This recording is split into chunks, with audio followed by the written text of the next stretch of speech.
నమస్తే, welcome to special focus. Puri భాండాగారంలో ఏముంది? రహస్య గదిలో అనంత సంపద ఉందా? అనంత పద్మనాభ స్వామిలా నాగబంధం వేశారా? ఆ బుసబుసలు ఎక్కడి నుంచి వస్తున్నాయి? తెరిస్తే ప్రకృతి ఆగ్రహిస్తుందా? ఇన్నేళ్లు భాండాగారం తాళాలు ఏమయ్యాయి? దేవదేవుడికే శటకోపం పెట్టాలని ప్రయత్నించారా? పూరి జగన్నాథుని సంపద విలువెంత? ప్రస్తుతానికి ఈ ప్రశ్నకు ఎవరి దగ్గర సమాధానం లేదు. స్వామివారి రత్న భాండాగారంలో గల సంపదకు సంబంధించి సరైన రికార్డులు లేకపోవటమే దీనికి కారణం. పైగా 40 ఏళ్లుగా ఆ గదిని తెరవనే లేదు. అయితే ఆ రహస్యం త్వరలోనే వీడబోతోంది. రత్న భాండార్ను తెరిచి అందులో గల సంపద విలువను లెక్కించేందుకు రంగం సిద్ధమైంది.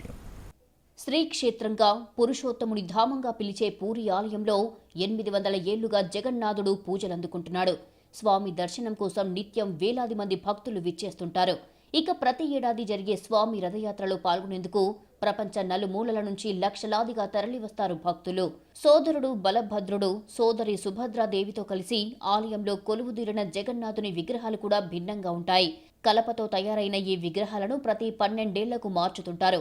ఇలా అనేక విశేషాల గల పూరి జగన్నాథుని వద్ద లెక్కకు అందనంత సంపద ఉంది. ఇప్పుడు దానిని లెక్కించి మరింత భద్రత కల్పించే దిశగా అడుగులు పడుతున్నాయి.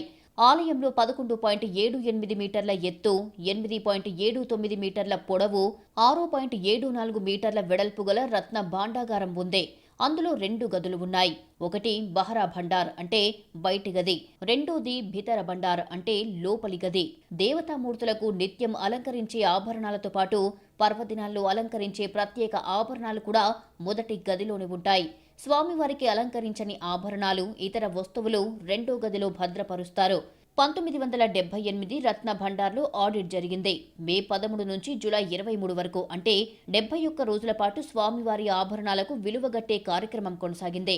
లోపలి గదిలో గల 367 బంగారు వస్తువుల బరువు 43.64 కేజీలు ఉంటే 231 వెండి వస్తువుల బరువు 148.78 కేజీలుగా ఉంది. బయటి గదిలో బంగారం వస్తువుల బరువు 84.76 కేజీలు కాగా వెండి వస్తువుల బరువు 73.64 కేజీలుగా తేల్చారు. అంటే 2 గదుల్లో కలిపి 128.38 కేజీల బరువు గల 454 బంగారు వస్తువులు ఉన్నాయి. అలాగే 221.53 కేజీల బరువు గల 293 వెండి వస్తువులు ఉన్నట్టు అప్పటి లెక్కలు చెబుతున్నాయి. ఇక జగన్నాథుని ఆలయ ప్రతిష్టను, సంపదను కాపాడడానికి ప్రత్యేక చట్టం ఉంది. ఆ చట్టం ప్రకారం లోపలి గదిలో భద్రపరిచే ఆభరణాలకు ప్రతి 3 ఏళ్లకు ఒకసారి ఆడిట్ నిర్వహించాలి. కానీ ఆ చట్టం కాగితాలకే పరిమితమైపోయింది. 1984లో ఓసారి లోపలి గదిని తెరిచిన ఆభరణాలు, ఇతర వస్తువుల విలువను లెక్కించలేదు. జగన్నాథుడు, బలభద్రుడు, సుభద్రాదేవికి పర్వదినాలతో పాటు రథయాత్ర సమయంలో అలంకరించే ఆభరణాలకు సంబంధించి లెక్కలు ఉన్నాయి. కానీ స్వామికి 100 ఏళ్లుగా రాజులు, జమీందారులు, భక్తులు సమర్పించిన సంపదకే సరైన లెక్కలు లేవు. ఎవరు ఏ బంగారం, వెండి ఆభరణాలు ఇచ్చారు, వాటికి పొదిగిన రత్నాలేమిటి, ఆభరణాల బరువెంత అంటే సరైన రికార్డులు లేవు. అయితే గత 100 ఏళ్లలో స్వామికి భక్తులు సమర్పించిన కానుకలకు సంబంధించి మాత్రం రసీదులు ఉన్నాయి. వీటిలో చాలా వస్తువుల్ని రత్న భాండాగారంలోని రెండో గదిలో భద్రపరిచినట్లుగా చెబుతున్నారు. కానీ అవన్నీ నిజంగా అక్కడున్నాయా, వాటిలో ఏవైనా మాయమయ్యాయా అనే సందేహాలకు మాత్రం సమాధానం లేదు. స్వామి సంపదకు రక్షణ కొరవడిందని భక్తుల్లో ఆందోళన వ్యక్తమవుతుండడం వల్ల రత్న భాండాగారాన్ని తెరుస్తున్నారు. అందులో గల ఆభరణాల వివరాలను నమోదు చేయబోతున్నారు. వాటి విలువను అంచనా వేయబోతున్నారు. మొత్తంగా జగన్నాథునికి గల ఆభరణాలు ఏమిటి, వాటి బరువెంత, వాటికి పొదిగిన వజ్రాలు, రత్నాల విలువెంత, మొత్తంగా స్వామివారి రత్న భాండాగారంలో గల సంపద విలువెంత అనేది తేల్చే ప్రయత్నం జరుగుతుంది. పూరి జగన్నాథుని రత్న భాండాగారాన్ని తెరిపించి అందులోని సంపదను లెక్కించే డిమాండ్ చాలా కాలంగా వినిపిస్తుంది. కానీ ఆ దిశగా ప్రభుత్వాలు చర్యలు తీసుకోలేదు. ముఖ్యంగా 24 ఏళ్ల నవీన్ పట్నాయక్ పాలన సమయంలో పూరి ఆలయాన్ని వివాదాలు చుట్టుముట్టాయి. రత్న భాండాగారం తాళం చెవి అదృశ్యం కావడం అనేక విమర్శలకు తావిచ్చింది. రికార్డులు సరిగ్గా నిర్వహించడం లేదని, స్వామి సంపదకు సంబంధించిన వివరాలను సక్రమంగా పొందుపరచడం లేదనే ఆరోపణలు వచ్చాయి. అంతేకాదు, కరోనా సమయంలో మూసివేసిన 4 గేట్లను తర్వాత తెరవలేదు. ఇది కూడా విమర్శలకు తావిచ్చింది. ప్రధాని నరేంద్ర మోడీ, హోంమంత్రి అమిత్ షా కూడా పూరి ఆలయ నిర్వహణ సక్రమంగా లేదంటూ గతంలో విమర్శలు చేశారు. 2018లో ఒరిస్సా హైకోర్టు ఆదేశాల మేరకు ఆర్కియలాజికల్ సర్వే ఆఫ్ ఇండియాకు చెందిన 16 మంది సభ్యుల బృందం జగన్నాథ స్వామి ఆలయానికి విచ్చేసింది. రత్న భాండాగారాన్ని తెరిచే ప్రయత్నం చేసింది. అయితే ఆ ప్రయత్నాలు ఫలించలేదు. బృందం వద్ద గల తాళం చెవిలు తాళం కప్పకు చెందినవి కాదని తేలింది. ఇది అనేక విమర్శలు, సందేహాలకు తావిచ్చింది. ఈ ఏడాది ఫిబ్రవరిలో ఓ కమిటీని వేశారు అప్పటి సీఎంగా ఉన్న నవీన్ పట్నాయక్. సుప్రీంకోర్టు మాజీ న్యాయమూర్తి జస్టిస్ అర్జిత్ పసాయత్ నేతృత్వంలో గల ఈ కమిటీలో 12 మంది సభ్యులుగా నియమించారు. కమిటీ 2 సార్లు సమావేశమయ్యింది. అయితే స్వామి రత్న భాండాగారంలో గల ఆభరణాలు, ఇతర సంపద విలువను లెక్కగట్టే దిశగా ఎలాంటి నిర్ణయం తీసుకోలేదు. అసెంబ్లీ ఎన్నికల్లో కూడా పూరీ జగన్నాథ ఆలయం బీజేపీకి ప్రచార అస్త్రంగా మారింది. తాము అధికారంలోకి వస్తే రత్న భాండాగారాన్ని తెరిపించి సంపదను లెక్కిస్తామని బీజేపీ హామీ ఇచ్చింది. ఆలయం 4 గేట్లను తెరిపిస్తామని తెలిపింది. దానికి తగ్గట్టుగానే సీఎం మోహన్ మజ్జీ నేతృత్వంలో జరిగిన తొలి కేబినెట్ భేటీలో పూరీ ఆలయానికి సంబంధించి కీలక నిర్ణయాలు తీసుకున్నారు. నవీన్ పట్నాయక్ నియమించిన జస్టిస్ అర్జిత్ పసాయత్ కమిటీని రద్దు చేసింది. ఒడిషా హైకోర్టు మాజీ న్యాయమూర్తి జస్టిస్ విశ్వనాథరథ్ నేతృత్వంలో 16 మంది సభ్యులతో కమిటీ ఏర్పాటు చేసింది. జగన్నాథస్వామి ఆభరణాల విలువ లెక్క తేల్చే బాధ్యతను అప్పగించింది. మూసివేసిన ఆలయం 4 గేట్లను తెరిపించారు. ఇటీవల సమావేశమైన జస్టిస్ విశ్వనాథరథ్ కమిటీ పూరీ ఆలయంలో రత్న భాండాగారాన్ని తెరవాలని ఏకగ్రీవంగా తీర్మానించింది. రథయాత్ర పనుల్లో అధికారులు, ఆలయ వర్గాలు నిమగ్నమైనందున తాళం చెవి అందకపోయినా రత్న భాండాగారాన్ని తెరవాలని నిర్ణయించింది. ఒకవేళ డూప్లికేట్ తాళం చెవి పనిచేయని పక్షంలో తాళం కప్పను విరగ్గొట్టాలి అనే ఏకాభిప్రాయానికి వచ్చింది. అంతేకాదు, సంపద లెక్కింపుతో పాటు రత్న భాండాగారానికి మరమ్మతుల గురించి కూడా స్పష్టమైన విధి విధానాలను రూపొందించింది కమిటీ.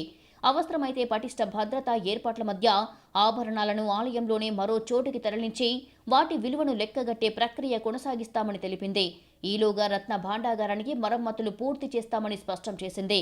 రత్న భాండాగారం ఆడిట్ సమయంలో భక్తులకు కాస్త అసౌకర్యం కలిగే అవకాశం ఉందన్నారు జస్టిస్ విశ్వనాథరథ్. స్వామిని దూరం నుంచి దర్శనం చేసుకోవాల్సిన పరిస్థితి ఎదురు కావచ్చన్నారు. స్వామి ఆభరణాల విలువను లెక్కించడానికి ఎంత సమయం పడుతుందో చెప్పలేమన్నారాయన. అంతేకాదు, బంగారు ఆభరణాల్లో కొన్ని 24 క్యారెట్ల బంగారంతో చేసినవిగా ఉన్నాయి. ఇంకొన్ని 22 క్యారెట్ల బంగారంతో తయారు చేసినవి ఉంటాయి. అందువల్ల బంగారం నాణ్యతను కూడా పరిగణలోకి తీసుకుని విలువను అంచనా వేయాల్సి ఉంటుంది.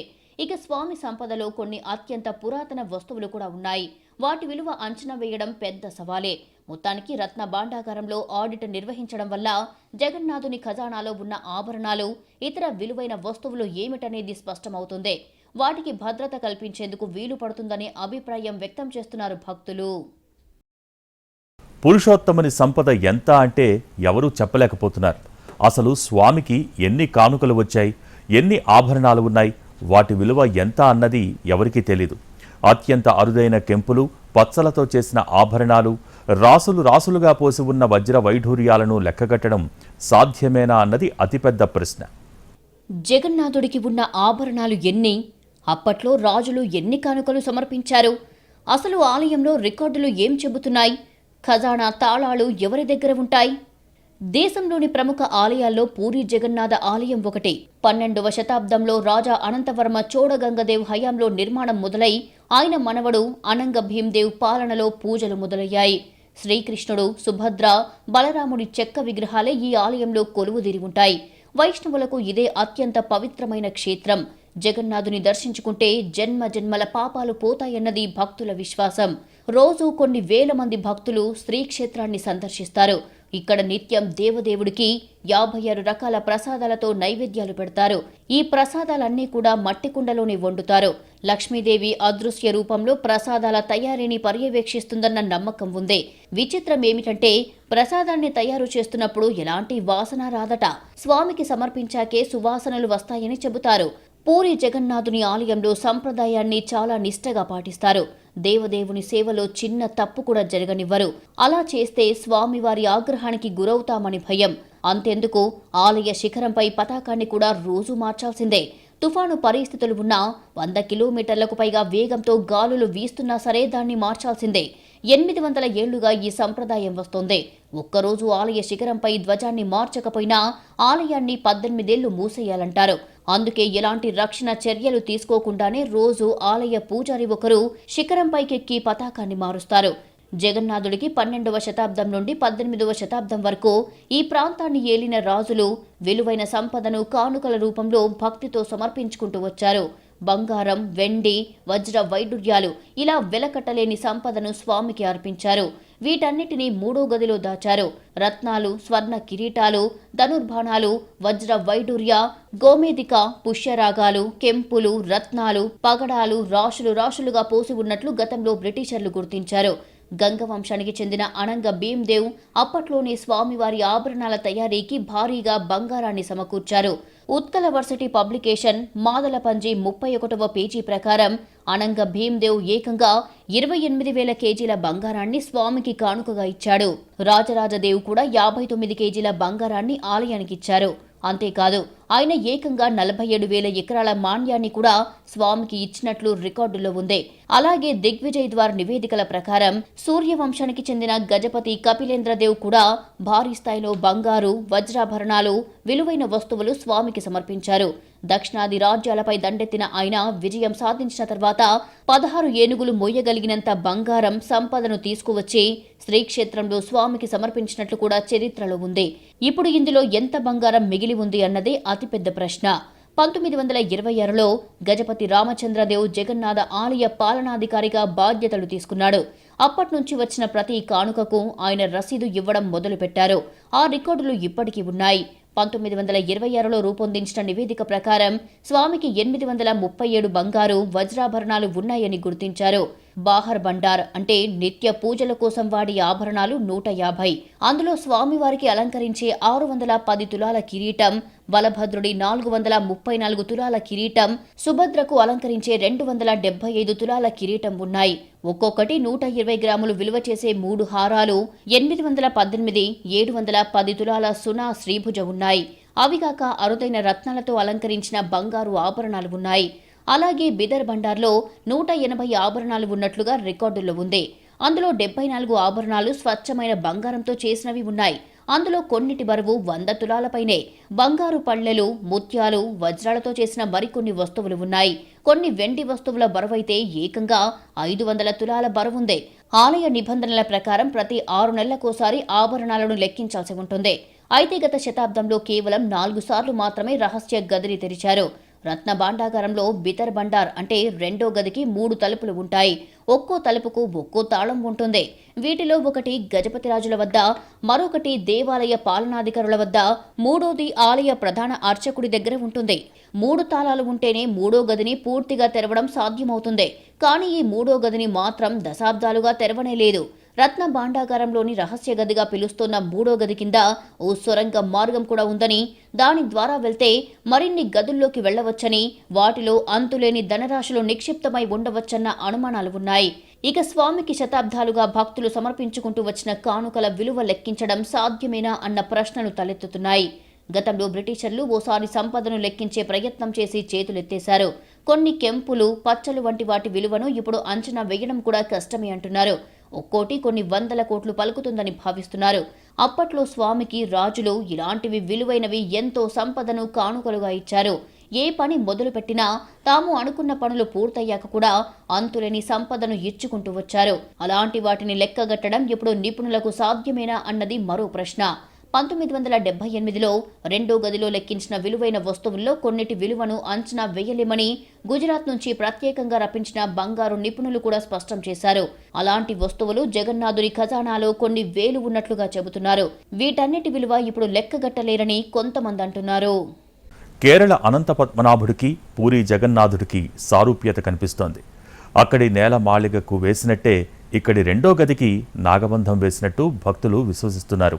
అయితే గతంలో పలుమార్లు రెండో గదిని తెరిచారు. కానీ ఇప్పుడు హఠాత్తుగా నాగబంధం ఎక్కడి నుంచి వచ్చింది అన్నదే ఎవరికీ అర్థం కాని ప్రశ్న. శ్రీవారి నిధి ఉన్న గదిలో నుంచి బుసబుసలు వినిపిస్తున్నాయా? పద్మనాభస్వామి ఆలయ తరహాలోనే నాగబంధం వేశారా? 1000 పడగల ఆదిశేషువే నిధికి కాపలాగా ఉన్నాడా? జగన్నాథుని కొలువులో ఏం జరుగుతోంది? రత్న భాండాగారాన్ని తెరిస్తే దేశానికి అరిష్టమా? తలుపులు తెరిస్తే పెను విపత్తులు తరుముకొస్తాయా? కేరళలోని అనంత పద్మనాభస్వామి ఆలయంలో అంతులేని సంపద బయటపడింది. 6 నేలమాలిగలు ఉండగా అధికారులు 5 మాత్రమే తెరిచారు. 6వ దానికి నాగబంధం ఉందని చెబుతున్నారు. భక్తుల సెంటిమెంట్ కారణంగా ఆ 6వ గది జోలికి వెళ్లడానికి కూడా అధికారులు సాహసం చేయలేదు. 5 గదుల్లోనే 1,20,000 కోట్ల రూపాయల విలువైన సంపద ఉన్నట్లుగా గుర్తించారు. ఇక వీటన్నిటికంటే పెద్దదైన 6వ గదిలో ఇంకెంత సంపద ఉంటుందో ఊహించుకోవచ్చంటున్నారు. కానీ ఆ గదిని తెరిచే ప్రయత్నం మాత్రం చేయలేదు. పూరి జగన్నాథ క్షేత్రంలోని రహస్య గది కూడా అలాంటి రహస్యాన్ని దాచుకున్నట్లుగా కనిపిస్తోంది. ఆ అంతు చిక్కని మిస్టరీపై ఎన్నో ప్రచారాలు.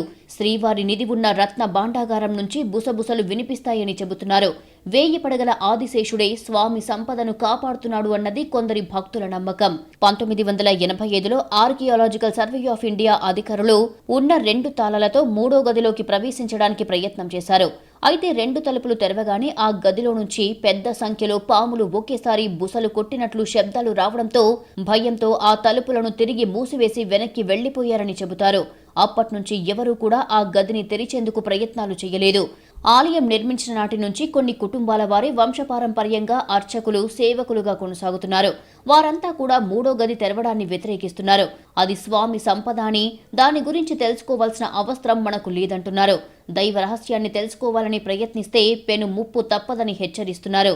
దైవ నిర్ణయానికి వ్యతిరేకంగా ఎవరైనా తలుపులు తెరిస్తే అంతా సర్వనాశనం అయిపోతుందని, పెను విపత్తులు తరుముకొస్తాయని వారు బెదిరిస్తున్నారు. ఆ గది తెరిస్తే ప్రళయం వచ్చి కొట్టుకుపోతారని పూజారులు హెచ్చరిస్తున్నారు. ఒకవేళ 3వ గది తెరిచినా దానికి అనుబంధంగా మరిన్ని గదులు ఉండవచ్చని, వాటి జోలికి వెళ్లడం మంచిది కాదంటున్నారు. గతంలోనూ 3వ గదిని తెరిచారు. కానీ అప్పట్లో సంపద లెక్కింపు మాత్రం జరగలేదు. అలాగే ఆ గదిలో ఎలాంటి విచిత్రాలు గుర్తించినట్లు రికార్డులో లేదు. ఎలాంటి పాము బుస కొడుతున్న శబ్దాలు వినిపించలేదు. మరి ఈ 50 ఏళ్లలోనే ఇలాంటి శబ్దాలు ఎక్కడి నుంచి వస్తున్నాయన్నది అంతుబట్టడం లేదు. ఎవరో దేవుడి సంపదపై కన్నేసి ఉంటారని, దీంతో ఆ ఆదిశేషువే తరలివచ్చి కాపలా కాస్తున్నాడని కొందరు స్వామి భక్తుల నమ్మకం. గదిని ఎవరు తెరవకపోవడంతో పాములు చేరి ఉండవచ్చని కొందరు అంటున్నారు. అప్పుడు అనంత పద్మనాభుడు, ఇప్పుడు పూరి జగన్నాథుడు. అక్కడ నేలమాళిగలు, ఇక్కడ రత్న భాండాగారాలు, అక్కడ వెలకట్టలేని సంపద, ఇక్కడ ఎంతుందో చెప్పలేకపోయిన అపార సంపద.